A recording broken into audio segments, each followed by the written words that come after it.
Selamat datang kembali di mata kuliah manajemen pengadaan dan investasi. Kita masih ada di bab mengenai procurement atau pengadaan bagian keempat. Bagi yang belum melihat bagian sebelumnya, silakan dicek di playlist.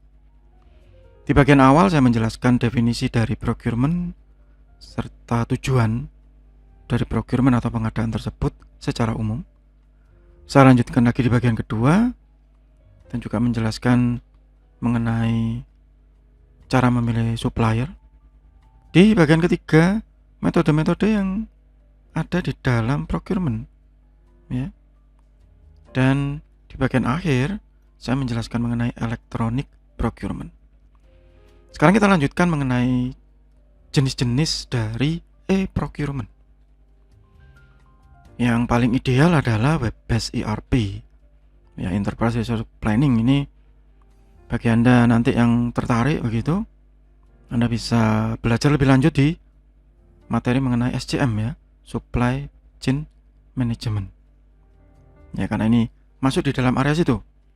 Biasanya menggunakan ini untuk manufaktur yang besar, ya, pakai ERP software, sehingga kalau memang pengadaan tadi untuk bahan baku terutama, itu bisa sampai ke level just in time, ya, mengurangi penggunaan gudang, ya, mengurangi biaya penyimpanan dan macam-macam.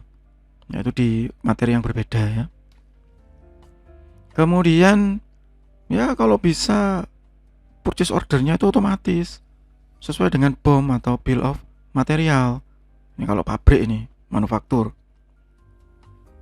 Ini saya butuhnya bahan baku ini sudah menipis sesuai dengan EOQ, ya, end of quantity, maka langsung otomatis generate purchase order untuk membeli supaya tidak kekurangan bahan baku.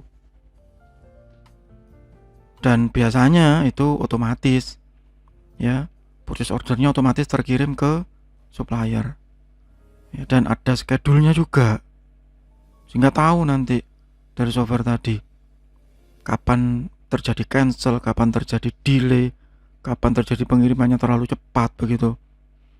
Kalau terlalu cepat juga jelek karena otomatis menambah biaya penyimpanan. Nah, ini untuk manufaktur, ya, paling banyak yang levelnya besar menggunakan ERP. Dan untuk bahan baku biasanya. Atau yang untuk service, ya, MRO, maintenance, repair and overhaul. Ya, nggak harus pakai ERP software, ya. Misalnya perusahaan tersebut punya banyak armada kendaraan atau mobil misalnya, bisa dijadwalkan, yaitu pihak pengadaan yang bertanggung jawab seharusnya.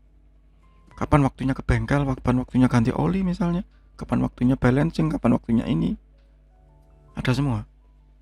Kapan waktunya ngurus STNK, ya, perpanjangan, ganti plat nomor, ya. Kapan waktunya maintenance AC, kapan waktunya ini. Nah, ada penjadwalannya dan secara otomatis juga di dalam penjadwalan tersebut akan keluar biaya-biayanya yang nanti bisa diprediksi dan, ya,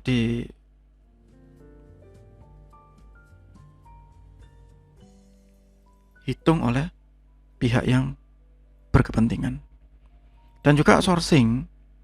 Nah, ini jadi reverse auctioning, ya. Jadi reverse auctioning ini mungkin paling gampang itu nyamar gitu. Kita seakan-akan ikut tender di tempat lain, tapi sebenarnya kita melihat mana yang paling bagus di antara supplier tersebut. Ya, use to identify new supplier, connect to a wider variety of supplier. Jadi, ya, menciptakan jejaring gitu, ya. Apa yang ada di e-procurement seharusnya? Yang pertama, bisa meminta informasi dan bisa meminta proposal dan juga quotation. Artinya tidak langsung diputuskan. Jadi ada informasinya seperti apa, ada proposalnya,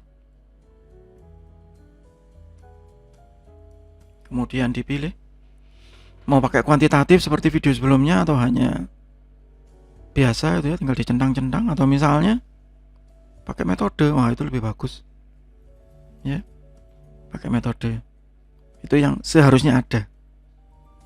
Karena yang biasanya ada di e-procurement hanya masukkan proposal, kemudian mengeluarkan pemenang, udah selesai. Apa keuntungannya pakai e-procurement? Ya harusnya mengurangi waktu ya, pembuatan invoice, payment. Jadi e-procurement tuh harusnya sampai ke payment, nggak hanya sampai ke pengadaan aja. Termasuk kalau paymentnya menggunakan termin-termin tertentu, kredit, nyicil, harusnya ada di situ.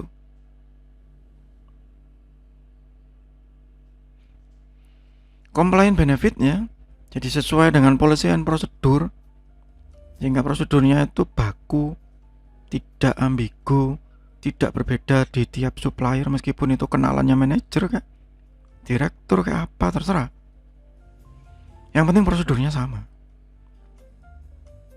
Dari sisi manajemen ya, customer satisfaction ya, dalam artian ini customer bisa eksternal dan bisa internal. Supplier satisfaction juga, suppliernya juga happy ya, saya enak loh jualan di situ, pembayaran nggak macet, PO juga tertata rapi, bisa dipertanggungjawabkan, nah begitu. Price benefit, electronic processing saves cost relating to postage stamp and stationery ya, menghemat kertas, menghemat materai misalnya begitu ya. Itu yang ya meskipun kecil, kalau banyak ya lumayan gitu. Dan increase value asset ya, ini saya lewati karena ini nanti ada lagi ya pembahasan yang berbeda, termasuk ini juga. Social responsible ya, biasanya sih ini jarang ya, kecuali perusahaannya sangat idealis, nah begitu. Organization responsibility transcend economic consideration and should incorporate societal values and objectives. Saya tidak akan beli dari perusahaan X itu Pak. Kenapa? Ya karena dia perusak lingkungan misalnya, itu jarang sekali kayak gitu. Idealis ya. Ya simply good business practice ya. Pokoknya kita beli di tempat yang baik-baik saja, tidak terlibat sesuatu yang kriminal begitu ya. Will have a payback to all stakeholder. Jadi ya semuanya dalam tanda kutip terpuaskan begitu. Encourage the assessment of long-term consequences of professional action and negative socio-economic repercussion. Jadi misalnya beli mesin di mana? Itu Pak, perusahaan X. Loh, perusahaan X itu ya, dia kemarin terlibat trafficking gitu ya, jual beli manusia, dia membayar karyawannya sangat rendah begini, dia terlibat kriminalitas meskipun belum divonis oleh pengadilan begini. Itu semua yang terlibat dengan dia nanti akan memiliki image yang jelek misalnya begitu. Ya kita hindari perusahaan yang seperti itu. Tapi biasanya ini juga jarang dilakukan ya. Pokoknya kita dapat yang sesuai spesifikasi ya, ambil aja begitu. Nah, khusus di Indonesia untuk pengadaan barang dan jasa sudah ada peraturan presidennya khusus. Bagian yang ikut di kelas saya, di mata kuliah saya, pembahasan mengenai peraturan presiden ini akan saya bahas dalam satu pertemuan khusus ya, akan saya bahas dalam satu pertemuan khusus, dan saya tidak membuat rekaman YouTube-nya karena itu sensitif ya. Jadi memang ada, tapi secara singkat ya, secara singkat di dalam peraturan presiden tersebut, dan ini direvisi berkali-kali ya untuk pengadaan barang dan jasa ini, mulai dari zaman Pak SBY, zaman Pak Jokowi itu beda-beda ya. Ya meskipun tidak terlalu signifikan, tetapi di saat praktek itu agak lumayan ya. Ada banyak hal yang ya cukup signifikan berbeda. Dan yang perlu Anda ingat bahwa peraturan-peraturan ini tidak akan berlangsung selamanya. Ya. Misalnya tahun 2018 ya, nanti tahun 2024 Yang otomatis itu pasti bukan Pak Jokowi karena sudah 2 periode. Ya. Presiden baru entah siapa. Apakah peraturan ini bisa berubah? Ya saya jamin bisa. Ya. Apakah metodenya berubah? Ya saya jamin bisa. Tergantung. Kalau yang di saat video ini dibuat ya, di situ ada perhitungan sistem nilai, umur ekonomis ya, amortization segala macam dan harga terendah. Di dalamnya juga mencantumkan proses seleksi, apakah itu pengadaan langsung dengan syarat tertentu misalnya, ya, dengan nilai sampai sekian M, atau penunjukan langsung, misalnya dengan nilai maksimum 50 juta misalnya begitu. Ya sekali lagi bagi Anda yang ikut di kelas saya nanti ini akan saya bahas secara khusus ya, di pertemuan yang berbeda dan memang tidak ada YouTube-nya. Gitu.